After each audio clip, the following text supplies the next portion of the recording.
Bonjour à tous, on se retrouve aujourd'hui pour faire la fiche 04 du chapitre 6. Simuler un schéma de Bernoulli et reconnaître et justifier qu'une situation relève de la loi binomiale.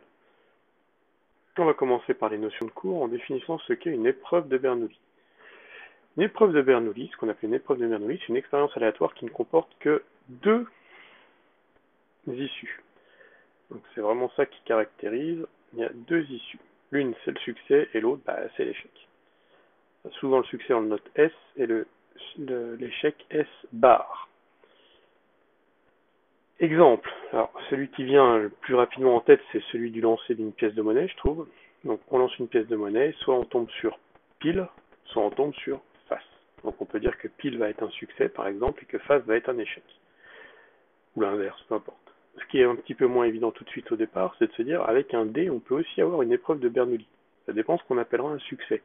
Ici, je peux choisir d'avoir un succès pour l'issue 6. Dans ce cas-là, l'échec, c'est tout ce qui n'est pas l'issue 6, c'est-à-dire obtenir 1, 2, 3, 4 ou 5. Donc ça va vraiment dépendre de la situation, de ce qu'on choisira d'appeler un succès. À cette épreuve de Bernoulli, on va associer la loi de Bernoulli. Alors qu'est-ce que c'est que la loi de Bernoulli? On prend une variable aléatoire grand X qui va prendre la valeur 1 si on a un succès et 0 si on a un échec. Le succès, on va l'obtenir avec une certaine probabilité P appartenant à l'intervalle 0,1. Et donc, à S bar, la probabilité qui va être associée, c'est 1 moins P. Dans ce cas-là, la loi suit la loi de Bernoulli de paramètre P. On résume la loi de la variable aléatoire en disant que le succès, on l'obtient avec une probabilité P, l'échec qui est 0, on l'obtient avec la probabilité 1 moins P. On reprend nos exemples de tout à l'heure. Quand j'ai obtenir pile, la probabilité d'obtenir pile ici, c'est ce qui va m'amener au succès, et ça va être un demi. La probabilité d'obtenir 0, enfin d'obtenir face, qui est donc le contraire de la pile, c'est également un demi, 1 moins P. Dans le cas du dé, à 6 faces, la probabilité d'obtenir le 6, c'est 1 sur 6. Donc la probabilité du succès, ici, auquel on attribue la valeur 1, est 1 sixième. Et donc, 1 moins 1 sixième faisant 5 sixièmes, la probabilité d'avoir 0, d'avoir un échec, c'est 5 sixièmes. Ce qu'on va appeler maintenant un schéma de Bernoulli, ça va être une répétition d'épreuves de Bernoulli. Là, il y a deux mots-clés, identique et indépendant. C'est ce qu'on vous demandera de faire ressortir quand on voudra justifier qu'on est dans une situation qu'on verra plus tard pour la loi binomiale. Donc, répétition d'épreuves de Bernoulli identiques et indépendantes. Alors, ça, c'est ce qui est modélisé ici. Alors, un cas assez classique de cette situation-là, c'est un QCM.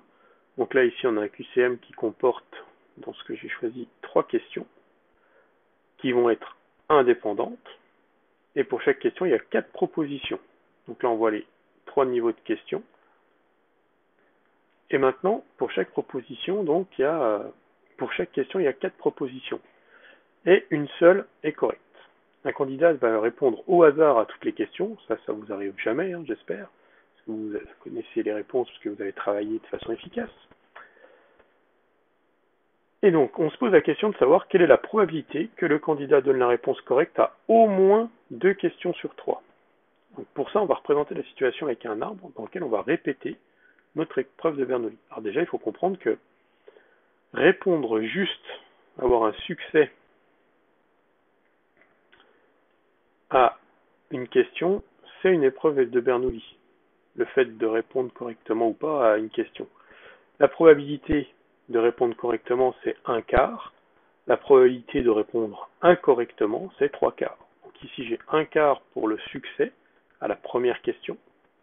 Et j'ai 3/4 pour l'échec, et c'est un bar, à la première question. Et, pardon, à chaque fois, partant à la question suivante, donc au deuxième rang ici, même chose, 1/4, 3/4, 1/4, 3/4. Et celle d'après, à nouveau 1/4, 3/4 pour chacune des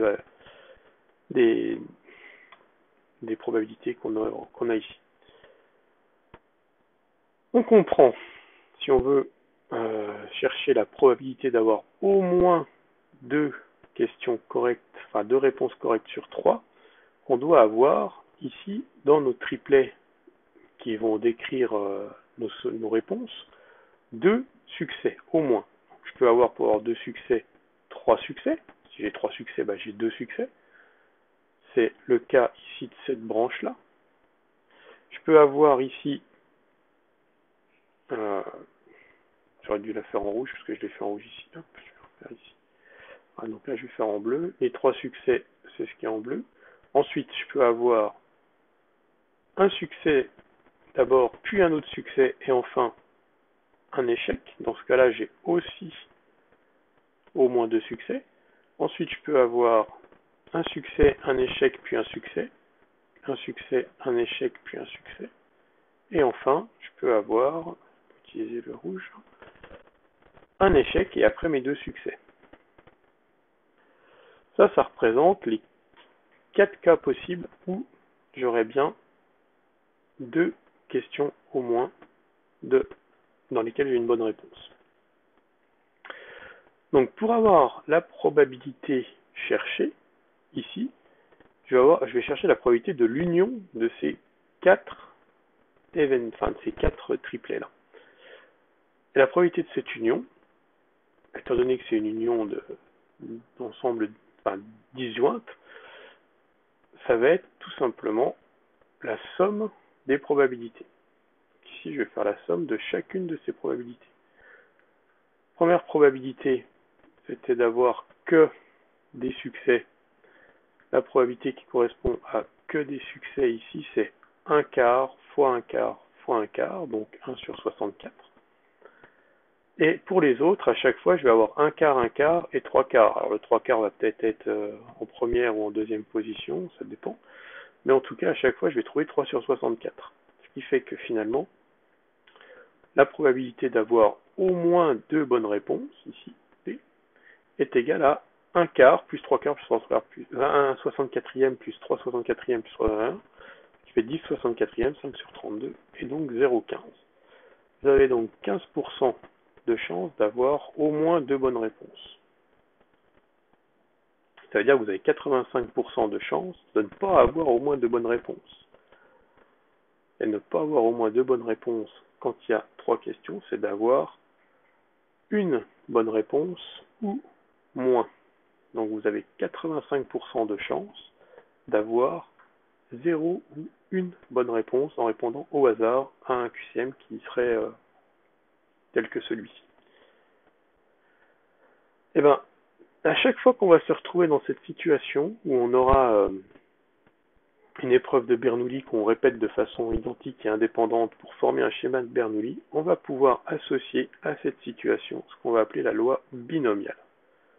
La loi binomiale qui va être définie par 2 paramètres, n et p, p étant la probabilité de succès dans une épreuve de Bernoulli, et n le nombre d'épreuves de Bernoulli qu'on va répéter. On notera avec le B majuscule pour binomial de paramètres n et p.